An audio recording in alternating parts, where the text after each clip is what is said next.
श्री गुरुचरित्र अध्याय 43 श्री शैल शिवरात्रि महिमा वर्णनम नाम 43 ओम श्री गणेशाय नमः। श्री सरस्वती नमः। श्री गुरुभ्यो नमः। श्री कुलदेवतायै नमः। श्री पाद श्री वल्लभाय नमः। श्री नृसिंह सरस्वती नमः। दत्तात्रेय सद्गुरुभ्यो नमः। ओम नामधारक म्हणे सिद्धासी पुढे चरित्र जाहले कैसी विस्तारावे आम्हासी कृपा करिगा दातारा। सिद्ध म्हणे ऐक वत्सा समस्त भक्त सेवा करिता त्यात एक विण करतंतिक अत्यंता करीतसे भक्ती श्री गुरुची। 3 प्रहर संसार यात्रा करून येतसे पवित्रा राजंगण झाडी विचित्रा नमस्कार करी दुरोनी। ऐसे किती दिवस क्रमिले व्रत शिवरात्री आले समस्त यात्रेसी निघाले माता पिता तंतिकाचे त्यासी बोलाविते यात्रेसी तो म्हणतसे नये तयासी तुम्ही मूर्खा सापीसी माझा श्री पर्वत येथेची असे। श्री गुरु माझा मल्लिकार्जुन पर्वत म्हणजे श्री गुरु भुवन आपण नये येथून चरण सोडून श्री गुरुचे। समस्त लोक त्यासी हसती पिसे लागले यासी म्हणती चला जाऊ म्हणून निगती भ्राता माता पिता त्याचे। नगर लोक समस्त गेला आपण एकला राहिला श्री गुरु मठासी आला गुरु पुसती तयासी। श्री गुरु म्हणती तयासी का गा यात्रेसी तू न वचसी तंतिक म्हणे स्वामीसी माझी यात्रा तुमचे चरण नाना तीर्थ यात्रा दिरेखा तुमचे चरणी असे निका वाया जाती मूर्ख लोक पाषाण दर्शन करावया। ऐसे म्हणून तंतिक नमस्कार करी नित्य देख तव पातली शिवरात्री ऐक माघ वद्य चतुर्दशी। श्री गुरु होते संगमासी 2 प्रहर होता भक्त परियेसी आपण गेला स्नानासी उपवास असे शिवरात्रीचा। संगमी स्नान करोनी श्री गुरु ते नमस्कारोनी उभाटेला कर जोडोनी भक्तिपूर्वक एको भावे। श्री गुरु म्हणती तयासी तुझी समस्त गेली यात्रेसी तू एकलाची राहिलासी पाहतासी विनोद श्री पर्वताचा। उसती कधी देखिलासी म्हणे स्वामी नेणे कधीसी तुमचे चरणी आम्हासी सर्व यात्रा सदा सती। त्याचा भाव पाहोनी जवळी बोलाविती श्री गुरुमुनी बैस म्हणती कृपा करुनी दाखवू म्हणती श्री पर्वत। नयन झाकूनी पादुकेसी दृढ धरी गा वेगेसी ऐसे म्हणून तयासी मनोवेगे घेऊन गेले क्षण न लागता श्री गिरीसी घेऊन गेले भक्तासी। तीरी बैसले पाताळ गंगेसी नयन उघडी म्हणती त्याते क्षणैक मात्र निद्रावस्था म्हणता झाला जागृता अवलोकिता पर्वत दिसत म्हणे स्वप्न किंवा सत्य। श्री गुरु म्हणती तयासी का गा भ्रांतपणे पाहसी वेगे जावे दर्शनासी क्षौर स्नान करून या।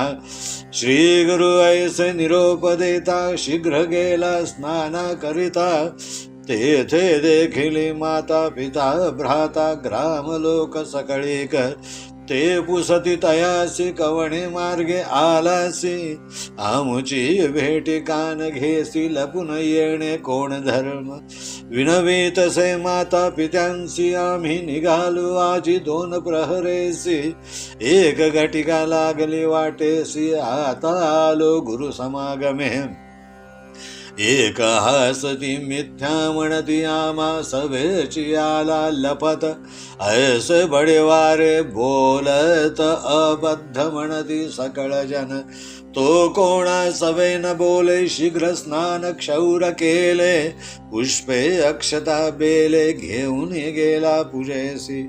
पूजा करिता लिंगस्थानी ते कथा झाला श्री गुरुमुनी अति विस्मय करोनी पूजा केली मनोभावे समस्त लोक पूजा करीती श्री गुरु सर्व पूजा घेते तंती गमन तसे चित्ते श्री गुरु राजा आपणची शंकर ऐसा निर्धार करुनी पाहिजे प्रसाद फल खुणी घेऊन आला गुरु सन्निधानी एक चित्त परियेसा श्री गुरु पुसती तयासी एधवास राहसी किंवा जासी तंती कविनवी स्वामी यासी एक देखिले नवल आता समस्त लोक जाऊन देवालया भीतरी बैसोनी पूजा करीती तुमचे शरणी लिंगन देखो तुम्हीच ते श्री गुरु तू जवळीचा असता इतुके दूरी का कष्ट ती वृथा लोक येताती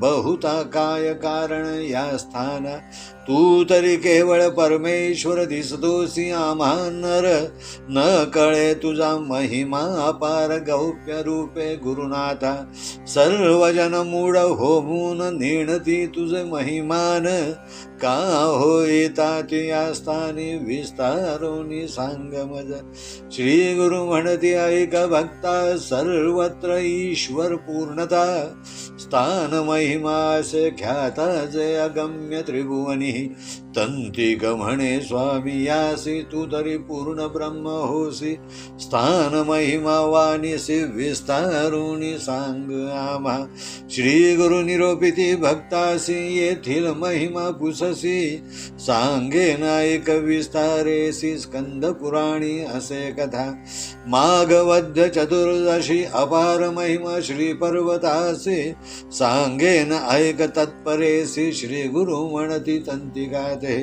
पूर्विख्यात किरात देशी विमर्शन राजा परियेसी शूरासे पराक्रमेसी समस्त शत्रु जिंकिले तेने आणिक एक कुबुद्धी असे पारधी करी बहु असे बलाढ्य स्थूळ बहु असे चंचळ सकळ स्त्रियारत सर्व मांस भक्षण करी ग्राह्य अग्राह्य न विचारी ऐसा वर्ते दुराचारी ईश्वर पूजी भक्ती भावे नित्य पूजा करी अपार शिवरात्री आलिया हर्ष निर्भर गीत नृत्य वाद्य परिकर भक्तिपूर्वक करी पूजा आचार तरी बरवानसे शिव पूजा करी बहु असे पत्नी त्यासी एक असे सुलक्षण नाम कुमुद्वती सुशील सुगुण पतिव्रता मनी करी बहुत चिंता पुरुष आपुला परद्वार रता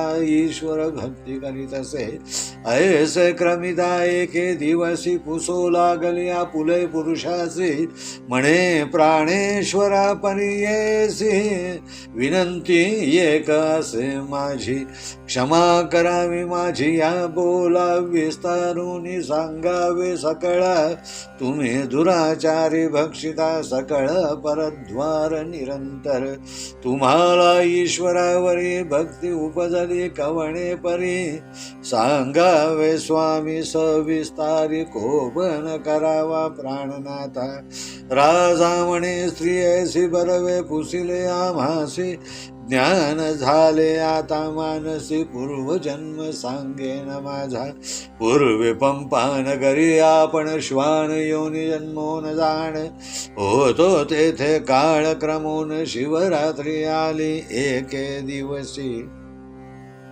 त्या नगरी होते एक शिवालय समस्त लोक आले पूजावया आपणही गेलो हिंडावया भक्षावया काही मिळेल म्हणून उत्साही लोक पूजा करीती नाना वाजंतरे वाजती गर्भगृही प्रदक्षिणा करीती धरुणी आरती सकळीक आपण गेलो द्वारात विनोदे पाहू म्हणत मज देखोनी आले धावत काष्ट पाषाण घेऊन या आपण पौळीमध्ये होतो पळत द्वार घातले मारू म्हणत धरा धरा मारा म्हणून बोलत मारू लागले पाषाणी. वाट नाही बाहेर जावयासी अभिलाष असे जीवासी. पळत असे देवालय भीतरेसी मार्ग नाही कोठे देखा. बाहेर जाईन म्हणत द्वाराकडे मागुती येत सवेश लोक पाठी लागत सव्य प्रदक्षिणा पळत असे. लपावया ठाव नाही देखा वेशुलो पाऊली दुर्गा सरिका. पाठे लागले सकळी का पुन्हा पाऊळीत पळे तैसाची. उच्छिष्ट काही मिळेल म्हणून देऊळात गेलो भामिनी. काकुळती बहुमनी प्राण वाचेल म्हणून या. ऐसा 3 वेळा पळालो मारतील म्हणून बहु भ्यालो. मग अंतर्गृही निघालो पूजा देखील तेच शिवाची. द्वार धरोनी समस्त लोक शस्त्रे मारिले मज ऐक. ओढानी टाकिदी सकळीक शिवालया बाहेरी. मज पुण्य घडले प्रदक्षिणी पूजा देखील नयनी. तेणे पुण्य राजा होऊन उपजलो ऐक प्राणेश्वरी. शिवरात्री होती ते दिवसी न मिळे उच्छिष्ट भुक्तीसी. प्राण तजिला उपवासी तेही पुण्य मज घडले. आणिक एक पुण्य घडले दीपमाळीस दीपक उजळले. ते म्या डोळा देखील प्राण त्यजिला शिवद्वारी. तेणे पुण्य झाले ज्ञान ऐक शिवरात्रीच महिमान. म्हणसी तू दुराचारी म्हणून त्याचा संदेह सांगेन. पूर्वजन्म माझा श्वान त्याचा स्वभाव सर्व भक्षण. सर्व ठाई त्याची वासना त्याची स्वभाव मज असती. ऐसे स्त्री ऐसे सांगितले पुन्हा प्रश्न तिने केले. म्हणे स्वामी जे सांगितले आपुला जन्म पुरातन. तुम्ही असा सर्वज्ञानी माझा जन्म सांगा विस्तारुनी. म्हणून लागत असे चरणी कृपा करिगा प्राणेश्वरा. ऐक वपुषे ज्ञान सती तुझा पूर्वजन्म कपोती. करीत होती स उदरपूर्ती एके दिवसी अवधारी. पडिला होता मांस गोळा तो तुवा चोचीने धरिला कवळा. उडत होती स आकाश मंडळा ते दुरुनी देखील घारीने. कवळ घेईन म्हणून घार आली धाबोनी. तू गेली सवो पळोनी महारण्य क्रमिता एका. पाठी लागली ते घारी मागे पुढे न विचारी. तू पळालीस ते अवसरी श्री पर्वत गिरीवरी. सवेची आली ते घारी तू गेलीस शिवालय शिखरी. भो लागलीस प्रदक्षिणा परी. श्रम जाहले तुझ बहुत दुरोनी आली सधावत प्राण होता कंठगत. श्रमोनी शिखरी तू बैसत घारी येऊन मारिले चोची. घेऊन गेले मांस कवळे तुझे देह पंचत्व पावले. प्रदक्षिणा पुण्य फळले झाली सतुवा राजपत्नी. इतुकिया अवसरी पुन्हा पतीस प्रश्न करी. आता तुमच्या निरोपावरी ईश्वर पूजा करीन. पुढे मज काय होईल तुम्ही कवन स्थानी असाल. ते विस्तारावे प्राणेश्वरा निर्मळ आत्मपती राजेंद्रा. राजा सांगे सतीसी पुढील जन्म मज पुससी. आपण राजा सिंधू देशी जन्म पावेन अवधारी. माझी भार्या तुची होसी जन्म पावसी सृंजय देशी. तेथील राजा पवित्र वंशी त्याची कन्या होशील. तिसरा जन्म आपणासी राजा होईन सौराष्ट्र देशी. तू उपजसी कलिंग राजवंशी माझी पत्नी होशील. चौथा जन्म आपणासी राजा होईन गांधार देशी. तू उपजसी मगध कुळेसी तै माझी प्राणेश्वरी. पाचवा जन्म आपणासी राजा होईल अवंत देशी. तू दाशार्ह राजकुळी जन्मसी माझी भार्या होशील तू. 6वा जन्म आपणासी आनर्त नाम राजा परियेसी. ययाति कन्या तू होसी तैही माझी प्राणेश्वरी. 7वा जन्म आपणासी राजा होईन पांड्य देशी. रूप लावण्य मज सरसी नोहे कवण संसारी. ज्ञानी सर्वगुणी होईन सूर्यकांती ऐसे वदन. जैसा रूपे असे मदन नाम माझे पद्मवर्ण. तू जन्मसी वैदर्भ कुळी रूप सौंदर्य आगळी. जैसे सुवर्णाची पुतळी चंद्रासारिखे मुख कमळ. वसुमती असे नाव पावसी तुझ वरीन स्वयंवरेसी. दमयंती नळा जैसी स्वयंवर होईल तुझ मज. राज करीन बहुत दिवस यज्ञ करीन असम साहस. जिंकेन समस्त देशास मंत्रशास्त्र शिकेन बहु. देव द्विजार्चन करीन नाना अग्रहार दान देईन. ऐशा परिवृद्धाप्य होऊन राज्य स्थापिन पुत्रासी. आपण 4था आश्रम घेईन अगस्त्य ऋषी पाशी जाईन. ब्रह्मज्ञानोपदेश शिकेन अंतकाळ होय तव. देहावसान होता तुझ घेईन सांगाता. दिव्य विमानी वैसोनी तत्वता स्वर्गा प्रति जाऊ बळे. ईश्वर पूजेची महिमा शिवरात्री व्रत. श्रीशैल्यानुपम्या मनोनिराजा श्री घेऊन संगमा यात्रा करी शिवरात्री. श्री गुरु म्हणती तंतिकासी शिवरात्री. श्री पर्वत महिमा ऐसी. ऐकतो श्वान परियेसी. 7 जन्मी राजा झाला. अंती पावला स्वर्गलोक पर्वत महिमा ऐसा ऐक. तुझ जाहले गुरुमुख ईश्वर पूजा करी बरवी. ग्रामी असे कल्लेश्वर गाणगा ग्रामी भीमातीर.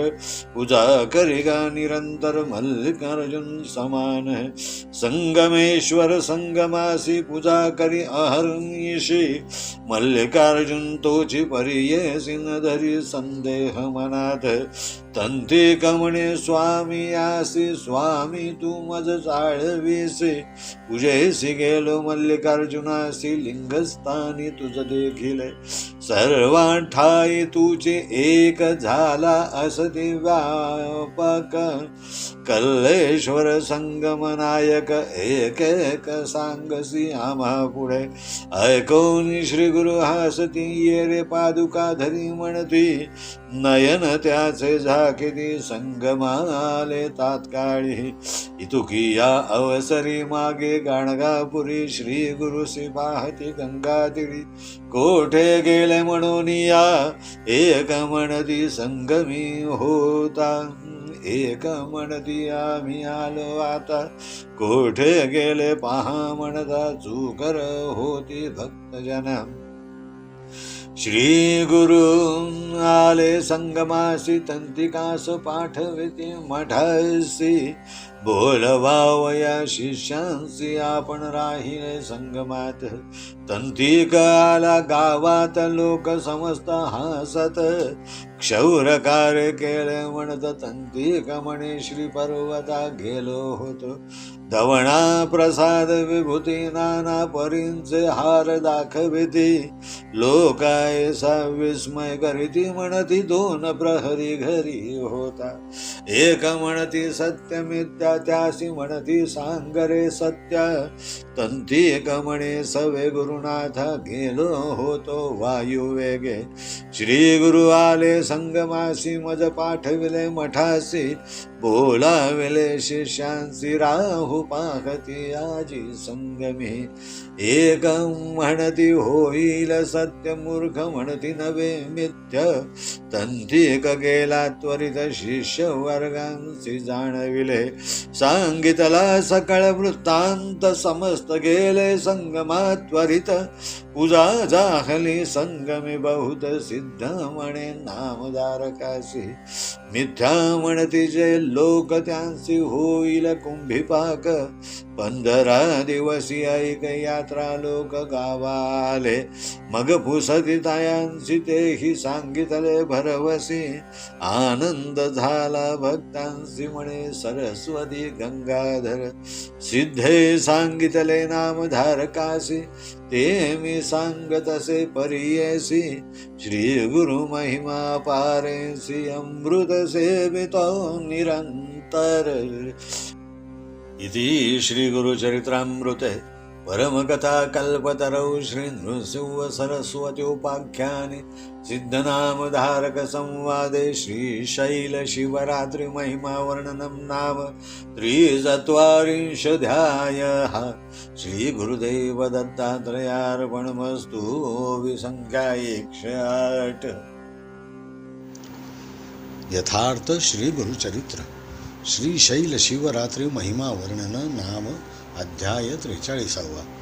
नामधारक सिद्धमुनींना म्हणाला, हे मुनी, पुढे श्री गुरूंचे चरित्र कसे झाले ते मला विस्तारून सांगा.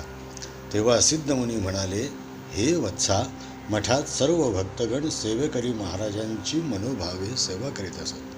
त्यात एक विणकर अर्थात कापड विणणारा कोष्टी होता. तो आपल्या प्रपंचाचा उद्योगधंदा आटोपून 3 प्रहाराला येत असे. मठाच्या समोरील अंगण झाडून स्वच्छ करून सर्व स्वामींना दुरूनच नमस्कार करून आपल्या घरी परत जात असे. असे कित्येक दिवस लोटले. शिवरात्रीच्या दिवशी सर्व सेवेकरी भक्तगण शिवरात्री व्रतानिमित्त यात्रेसाठी निघाले. विणकराचे माता पिता देखील यात्रेसाठी निघाले. मुलालाही यात्रेला येण्यास सांगितले. तेव्हा तो विणकर म्हणाला, तुम्ही सर्व मूर्ख आहात. माझा श्रीपर्वत अर्थात श्रीशैल्य पर्वत, श्रीशैल्य पर्वतावरील शिवलिंगाचे नाव मल्लिकार्जुन आहे. येथे गाणगापुरातच आहे. श्री गुरु म्हणजे माझा मल्लिकार्जुन आणि श्री पर्वत म्हणजे माझे गुरुभवन अर्थात मठ होय. आपण श्री गुरुचरण सोडून कोठेच जात नाही. हे विणकराचे बोल ऐकून सर्व सेवेकरी त्याला हसायला लागले. ते म्हणाले, या तंतिकाला वेळ लागलेले दिसते. विणकराचे माता पिता भ्राता इतर गावकरी भक्तांसोबत यात्रेला गेले. समस्त लोक यात्रेला गेल्यानंतर तो मठात आला. स्वामींनी त्याला विचारले, अरे, तू यात्रेला गेला नाहीस? तेव्हा तो म्हणाला, स्वामी, तुमच्या चरणापाशीच माझी यात्रा आहे. हे मूर्ख लोक दगडाच्या देवाची पूजा करायला जातात. तुमच्या चरणाजवळ सर्व तीर्थे आहेत. सर्व यात्रांचे पुण्य आपले चरण स्पर्श केल्यानेच प्राप्त होते. असे म्हणून त्याने नमस्कार केला. तंतिकाला श्रीशैल्य दर्शन. माघ वद्य चतुर्दशीच्या दिवशी दुपारी स्वामी संगमावर होते. 2 प्रहराला तो विणकर संगमावर स्नानास गेला. त्या दिवशी शिवरात्रीचा उपवास होता. स्नान करून आल्यावर श्री गुरूंच्या समोर हात जोडून उभा राहिला. स्वामी म्हणाले, तुझे समस्त नातलग व सर्व सेवेकरी यात्रेला गेले आहेत. तू गेला असतास तर तुलाही श्री पर्वतावरील मौज चमत्कार पाहावयास मिळाले असते. तू कधी श्रीशैल्य यात्रेला गेला आहेस काय? तेव्हा तो विणकर म्हणाला, महाराज, मी कधीच यात्रेला गेलेलो नाही. सर्व यात्रा तुमच्या चरणापाशीच आहे. त्याचा भाव पाहून त्याला जवळ बोलावले व म्हणाले, माझ्या जवळ बैस, तुला मी श्री पर्वत दाखवितो. तू डोळे मिटून पादुकांना घट्ट धरून ठेव. असे म्हणून स्वामी तंतिकाला मनोवेगाने क्षणात पर्वतावर घेऊन गेले व पर्वतावरील पाताळ गंगेच्या तीरावर अर्थात श्री पर्वतावरील एक तीर्थ जाऊन बसले. स्वामी म्हणाले, आता डोळे उघड. डोळे उघडताच त्याला समोर पर्वत दिसायला लागला. त्याला वाटले, आपण स्वप्नात तर नाही ना. श्री गुरु म्हणाले, अरे, असा भ्रमिष्ठासारखा का पाहतोस? त्वरित जा, क्षौर स्नान वगैरे करून दर्शन घेऊन ये. तसाच तो क्षौर करून स्नानाला नदीवर गेला. तेथेच त्याला त्याचे माता पिता व इतर ग्रामस्थ मंडळी भेटले. त्यांनी सहज चौकशी केली, अरे, तू कोणत्या मार्गाने आलास? आमची भेट न घेता लपून छपून का आलास? तेव्हा त्याने सत्य परिस्थिती सांगितली. तो म्हणाला, मी श्री गुरु समागमे 2 प्रहरी आलो. वाटेत एक घटिका लागली. लोकांना त्याचे बोल असत्य वाटून ते हसण्यावर नेले. ते म्हणाले, तू सर्रास खोटे बोलत आहेस. आमच्या सोबतच लपून छपून आलास, खोटे बोलून मोठेपणाचा आव आणत आहे. त्वरित स्नान करून पुष्पे, बेलपत्री, अक्षदा वगैरे घेऊन तो पूजेसाठी गेला. तो लिंगाची पूजा करू लागला तेव्हा त्याला लिंगाच्या ठिकाणी प्रत्यक्ष गुरु महाराज दिसू लागले. त्यामुळे तो अति आश्चर्य करू लागला. मनोभावे लिंगाची पूजा केली. समस्त लोकांनी पूजा केली. ती पूजा देखील स्वामींनी स्वीकारली. तंतिक मनात म्हणाला, आपले स्वामी म्हणजे प्रत्यक्ष शिवशंकरच आहेत. नंतर प्रसाद फल घेऊन तो गुरु समीप आला तेव्हा स्वामी म्हणाले, तू आता येथे राहतोस की माझ्याबरोबर चलतोस? तेव्हा तंतिक म्हणाला, मी एक नवलाची गोष्ट पाहिली. मी देवालयात बसून तुमच्या चरणाची पूजा केली. मला लिंगाऐवजी आपण दिसत होता. हे स्वामी, तू आमच्या इतके जवळ असताना हे लोक इतके कष्ट करून श्री पर्वतावर पूजा करायला का येतात? तू जरी नर दिसत असलास तरी तू प्रत्यक्ष परमेश्वर आहेस. तुझा महिमा कोणाला कळत नाही. सर्व लोक मूर्ख बनून तुझा महिमा न जाणता या स्थानी का येतात ते मला विस्तारून सांगा. विमर्शन राजाचे आख्यान. तेव्हा स्वामी म्हणाले, या स्थानाचा महिमा मोठा आहे. ती स्कंद पुराणात असलेली कथा मी तुला सांगतो, ऐक. माघ वद्य चतुर्दशीला या श्री पर्वतावरील पूजेला खास महत्त्व आहे. पूर्वी प्रख्यात किरात देशात अर्थात आसामातील टिपरा विमर्शन नावाचा शूर व पराक्रमी राजा होता. त्याने समस्त शत्रूवर विजय मिळविला होता. परंतु त्याच्यात एक वाईट सवय होती. तो हरिणाची शिकार करी व सर्व मांस भक्षण करीत असे. तो बलाढ्य स्थूल बाहूंचा असून सकल स्त्रियांप्रती अतिशय चंचल होता. योग्य अयोग्य, भय अभय याचा विचार तो करीत नसे. असे दुर्वर्तन असले तरी तो ईश्वराची भक्ती मात्र मनोभावे करीत असे. तो शिवाची नित्यनियमाने पूजा करीत असे. शिवरात्री आल्यावर आज भक्तिभावाने पूजा करीत असे. आचार जरी अशुद्ध असला तरी शिवपूजा मात्र मनापासून करीत असे. कुमुदवती नावाची त्याची भार्या होती. ती मोठी सुशील व सुस्वभावी होती. पतिव्रता होती. ती मनात चिंता करीत म्हणे, आपला पती व्यभिचारी आहे, परस्त्री गमन करणारा आहे, तरी ईश्वर भक्ती मात्र सदोदित न चुकता करतो, असे कसे? एके दिवशी ती आपल्या पतीला म्हणाली, हे प्राणेश्वरा, मी एक प्रश्न विचारते. आपण रागवणार तर नाही ना? तुम्ही अभक्ष भक्षण करता, नित्य परद्वारी जाता, तरी देखील तुम्ही ईश्वराची पूजा नेमाने करता. तेव्हा माझ्यावर न रागावता खुलासा करून सांगितले तर माझ्या मनावरचा बोझ हलका होईल. तेव्हा राजा स्त्रियेला म्हणाला, बरे झाले तू विचारलेस मला. आता मला पूर्वजन्मीचे ज्ञान झाले आहे. पूर्वी पंपा नगरीत अर्थात दंडकारण्यात किंवा हंपी विरूपाक्ष येथे मी श्वान योनीत जन्मलो. तेथे काळक्रमित असता एके दिवशी शिवरात्र आली. त्या नगरात एक शिवालय होते. तेथे समस्त लोक पूजा करावयास आले. मीही तेथे काही खायला मिळेल म्हणून गेलो. लोक मोठ्या उत्साहाने पूजा करीत होते. नाना प्रकारची मंगलवाद्ये वाजत होती. लोक देवालयाच्या गर्भगृहात आरती करून प्रदक्षिणा करीत होते. मी दारात जाऊन कौतुकाने पाहू लागलो. मला दारात आलेला पाहून सारे लोक काठ्या व दगड घेऊन मला मारायला धावले. मी घाबरून गर्भागाराच्या बाहेरील आवारात प्रदक्षिणेच्या वाटेवर पळत होतो. त्यांनी दार बंद केले व मोठमोठ्याने मारा मारा म्हणत दगडाने मारू लागले. बाहेर निघायला रस्ता नव्हता. जीवाची भीती होती. कोणताच मार्ग नसल्यामुळे देवालयाच्या आवारातच मी पळत राहिलो. बाहेर जाता येईना म्हणून दारापाशी आलो तर लोक पुन्हा मागे येत. तसा मी सव्य प्रदक्षिणा पळत राहिलो. लपावयास देखील जागा नव्हती. त्यामुळे मी सतत पवळीमध्ये अर्थात गर्भागाराच्या बाहेरील आवारात प्रदक्षिणेच्या वाटेवर पळत राहिलो. काही उष्टे खायला मिळेल म्हणून देवळात गेलो. कासा वीस होऊन प्राण वाचविण्याचा प्रयत्न करू लागलो. असा 3 वेळा पळालो. मारतील म्हणून मी खूप घाबरलो होतो. मग अंतर्गृहात अर्थात गर्भकुंडीत गेलो. तेथे शिवाची पूजा पाहिली. दार धरून लोकांनी मला शस्त्राने मारले व ओढून शिवालयाबाहेर आणून टाकले. मला प्रदक्षिणा केल्याचे पुण्य घडले. डोळ्यांनी शिवाची पूजा पाहिली. त्यांच्या पुण्याईमुळे मी राजा होऊन जन्माला आलो. त्या दिवशी शिवरात्र होती. खायला काहीच मिळाले नाही म्हणून अनायासे उपवास घडला. उपवासीच प्राण सोडला तेही पुण्य लाभले. आणखी एक पुण्य घडले. दीपमाळेत दीप उजळले ते मी पाहिले. शिवद्वारीच प्राणत्याग केला त्याने अपार पुण्य लाभले. आता मी दुराचारी का व कसा ते सांगतो. माझा पूर्वजन्म श्वानाचा होता. सर्व भक्षण करणे व सर्वांठाई वासना ठेवणे हाच श्वानाचा स्वभाव धर्म आहे. म्हणून तसाच माझा स्वभाव आहे असे कथानक राजाने सांगितल्यावर ती स्त्री म्हणाली, तुम्ही सर्वज्ञानी आहात.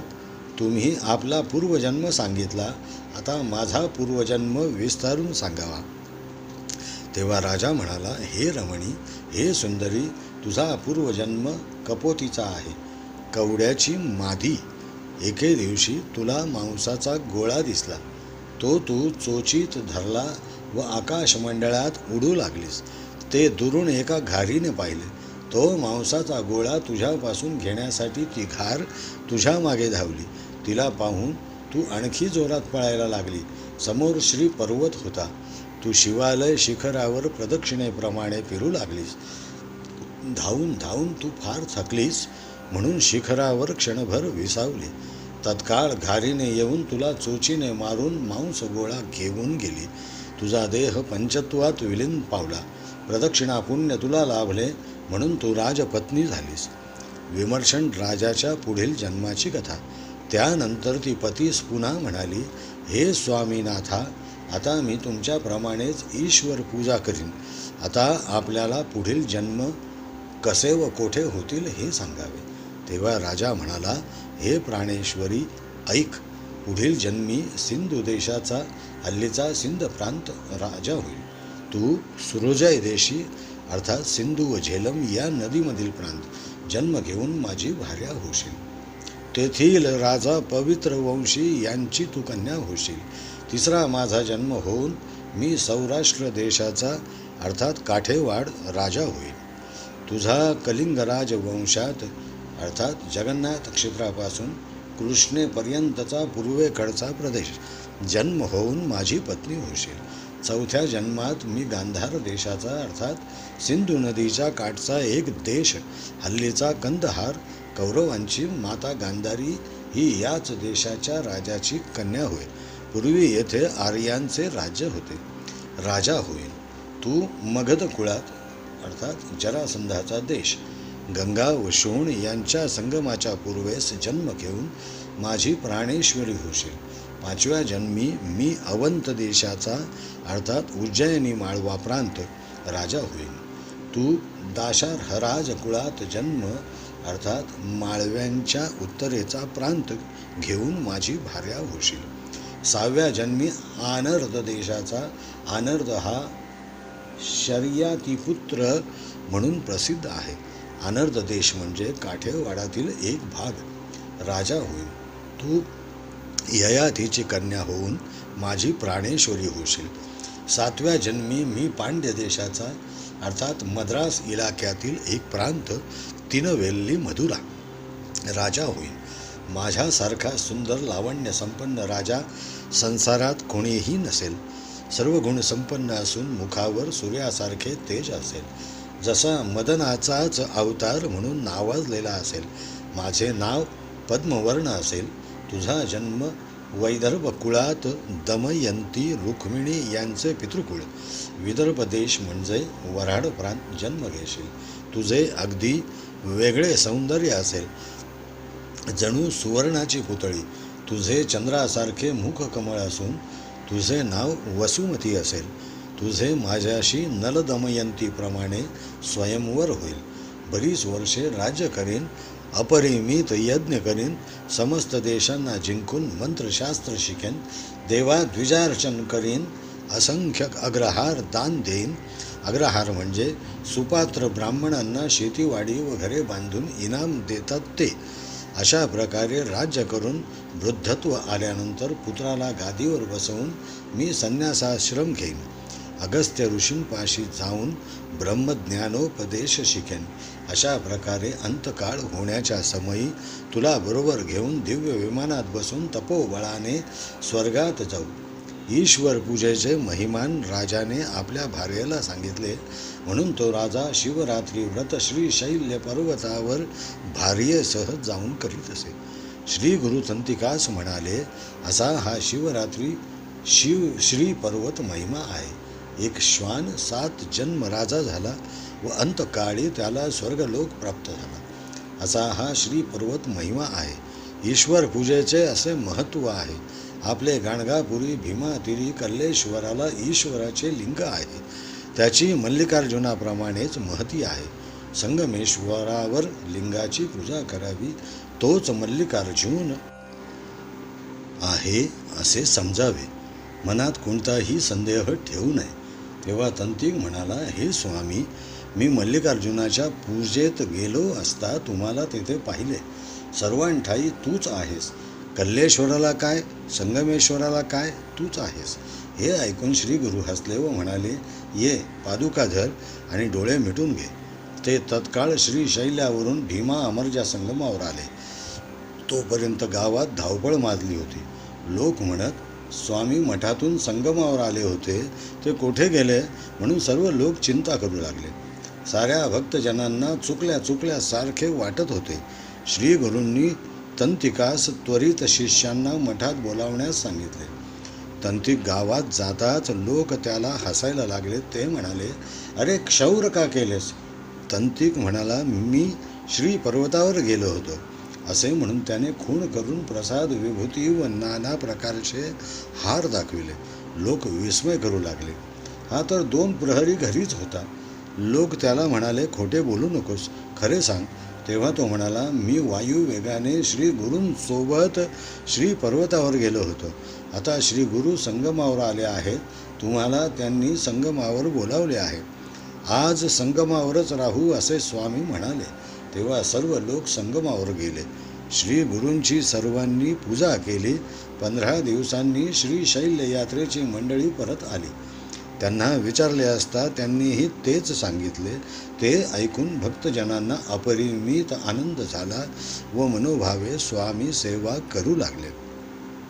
आता या पुढील कथानकाचे समालोचन आपण पुढील अध्यायात पाहू. इतर अनेक ग्रंथांचा आधार अर्थात संदर्भ घेऊन श्री गुरुचरित्र ग्रंथाचे वाचन व मनन श्री राजलक्ष्मी पब्लिकेशनने श्री गुरुकृपेने भक्त भाविकांसाठी मांडण्याचा प्रयत्न या अध्यायात केलेला आहे. सर्वांचे मनपूर्वक आभार आणि धन्यवाद. इति अध्याय 43. ओम तत्सत.